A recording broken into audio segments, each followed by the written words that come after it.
Paint కొట్టినారు.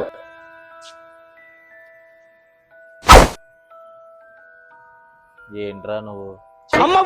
సరే సరే, నన్ను చేస్తే బలి చేసినావు కానీ రవి గడి కూడా చెయ్యి, బాగుంటది. పెద్ద ప్లానింగే, పెద్ద ప్లానింగే రా, పెద్ద ప్లానింగే. ఎక్కడున్నావురా రవి? మనం డైలీ కూర్చుంటాం చూడు, అక్కడికి రాను. వచ్చాడు వాడు, వస్తే గానీ అవ్వాలి, లేకపోతే నన్ను బలి చేస్తారా, వాడిని కూడా బలి చేస్తా లాగు నేను. అరే మామా. ఏ హాయ్. ఇక్కడ కూర్చున్నారు? నువ్వు కూర్చుంటే చెబుతా. కూర్చుంటే కానీ చెప్పండి. చెప్పను, కూర్చో. ఏంటి? యాక్చువల్గా నేను ఇక్కడికి వచ్చా, వీడు ఏదో ఫీల్ గా సాడ్ గా ఉన్నాడని నన్ను కూర్చోమన్నాడు వీడు ఇక్కడ. నేను కూర్చుంటే పెయింట్ అంటింది.